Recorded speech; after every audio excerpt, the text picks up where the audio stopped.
The desert moon stretched endlessly, golden dunes glittering beneath two suns.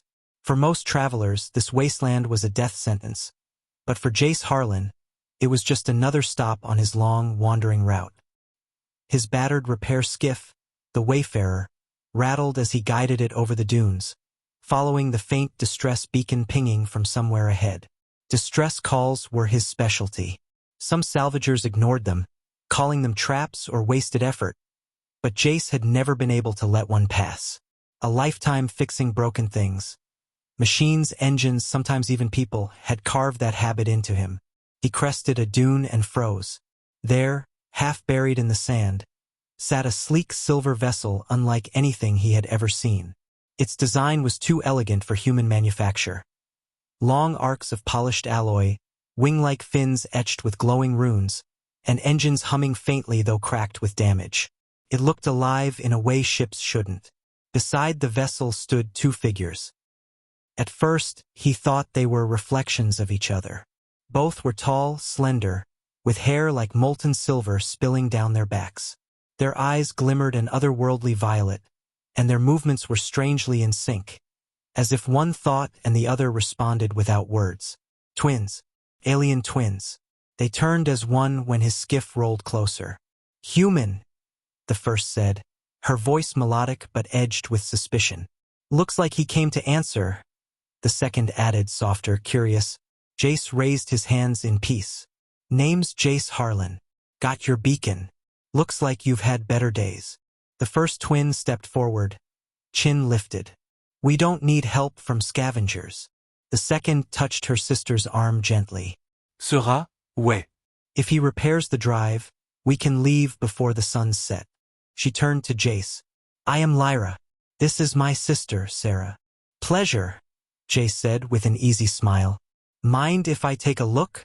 The skeptical twin, Sarah, watched him with narrowed eyes, but didn't stop him. He knelt by the engine housing, tools already in hand. One glance told him the problem. Coolant lines fried, stabilizer array cracked, and the power core threatening to overload. Advanced tech, but tech nonetheless. "This'll take hours," he said, wiping sweat from his brow. "Maybe longer. Can you fix it?" Lyra asked quietly. Jace gave her a reassuring nod. "I can fix anything. Just need time." So he worked.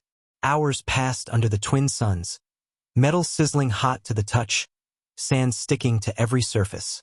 The twins stayed nearby, speaking softly in their own language. Sometimes their words harmonized like music, sometimes they fell silent, but their bond was obvious. Two halves of one whole. As the day wore on, Jace noticed more than their beauty. Lyra's kindness, the way she offered him water without being asked. Sarah's protective edge, her constant vigilance as though danger lurked behind every dune. They were different in spirit, yet bound by something deeper than blood. Finally, as twilight painted the dunes purple, the engine roared back to life. The ship vibrated, lights flaring across its hull like veins filling with energy. Jace stepped back, wiping grime from his hands.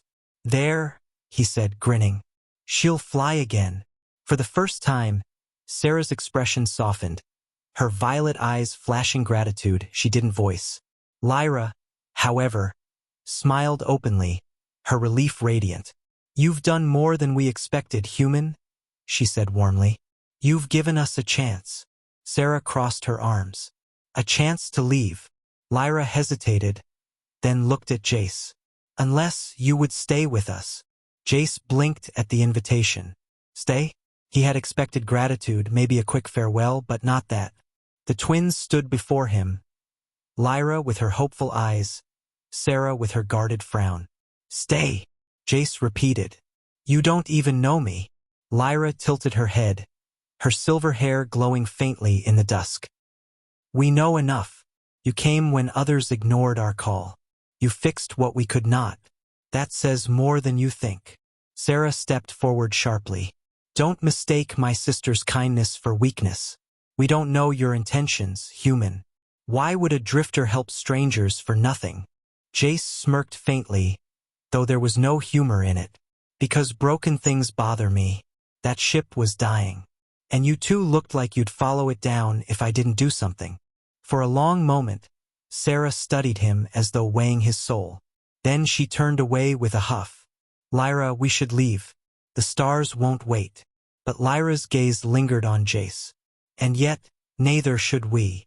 They brought him aboard their ship, which was far more than a vessel. It felt alive, humming with a pulse that seemed to echo the sisters themselves. The corridors curved gracefully, glowing faintly with bioluminescent light. Jace touched the walls and swore he felt them breathe. This ship, he murmured. She's not just metal. She is ours, Lyra said softly. Bound to us since birth. She listens to us, protects us. But today she nearly died. And you saved her. Sarah cut in, voice sharp. Don't let it go to your head. She was weak. You patched her up, nothing more. Jace only shrugged. He'd heard worse. That night, they shared a simple meal of dried rations and water drawn from the ship's recycler. For the twins, it was ordinary. For Jace, it was strange. He was used to eating alone. He found himself listening more than speaking, hearing their voices weave together like mirrored notes. Lyra asked him about Earth, about the places he'd seen. Her questions brimmed with curiosity, a hunger to know. Sarah, however, demanded answers about his past. Who he'd worked for, who might be chasing him, why he drifted alone. I fix things, Jace said finally. Ships, engines, sometimes lives. I move on before anyone can ask me to stay. It's easier that way. Running, Sarah accused. Surviving, Jace corrected. Lyra's eyes softened. Maybe you don't have to keep running. Jace looked at her, then at Sarah, who scowled but didn't deny it. He felt the weight of their ship around him, the warmth of their bond. For the first time in years, the thought of staying somewhere didn't feel like a cage. Later, when he returned to his bunk aboard the Wayfarer, he found himself staring at the ceiling for hours. Their ship still glowed faintly outside his viewport, a beacon in the desert night. He should leave. That was always the rule. Fix and go. But when he closed his eyes, he saw Lyra's hopeful smile. He remembered Sarah's guarded glare softening for just an instant when the engine roared back to life. And he felt something he hadn't in a long time. Belonging. The next morning, Jace rose before the suns. He found the twins already awake, working in perfect harmony as they calibrated the ship systems. Their movements were fluid, almost like a dance. One adjusting controls while the other mirrored her on the opposite side. Their gestures synchronized without a single spoken word. You two always move like that? Jace asked, leaning against the doorway. Lyra glanced back with a smile. We share thoughts. Not all, but enough. Sarah didn't look up. It's efficient. It's uncanny, Jace muttered, though he couldn't hide the admiration in his tone. The twins prepared the vessel for departure, but instead of setting a course, they turned back to him. You could come with us, Lyra said again, her voice gentler this time. The galaxy is wide, and you have no home to return to. Why not see it with us? Sarah crossed her arms. Or you can take your skiff and vanish, like every other wanderer. The choice is yours. Jace studied them both. He had always been a man of movement, never roots. But as he looked at the sisters, so different yet bound together, he realized they weren't asking for a repairman. They were asking for something else. What happens if I stay? He asked quietly. Lyra's smile brightened, her eyes shimmering like starlight. Then you won't be alone anymore. Sarah's gaze softened too, though her words still carried an edge. And neither will we. The decision lingered heavy in his chest. All his life, he'd fixed things only to walk away, never daring to believe he could be part of what he repaired. But now, for the first time, staying didn't feel like surrender, it felt like possibility. That evening, as the suns dipped below the dunes, Jace stood before his old skiff. The Wayfarer had carried him through a lifetime of solitude, patched and repatched like his own heart. He ran a hand along the hull, whispering a quiet thanks, before turning toward the twins' ship. They waited at the ramp, Lyra radiant with hope, Sarah guarded but expectant. Well? Sarah asked. Jace exhaled, a grin tugging at his lips. Guess you're stuck with me. Lyra laughed, the sound like music. Even Sarah allowed herself a faint smile. When he stepped aboard, the ship's walls seemed to pulse with approval, as if it too welcomed him. The hum of its systems settled into rhythm with his heartbeat, and for once, he didn't feel like an outsider. He felt chosen.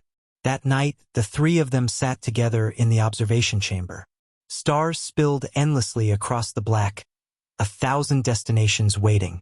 Jace leaned back, watching as Lyra curled close on one side, Sarah sitting rigid but not moving away on the other. You know, Jace murmured, most people would call this crazy. Most people, Sarah replied, don't understand what it means to find someone who fits. Lyra's voice was softer, almost a whisper. Stay forever. For once, Jace didn't argue. He only closed his eyes, letting the warmth of their presence sink in. The endless horizon no longer felt like exile, felt like home.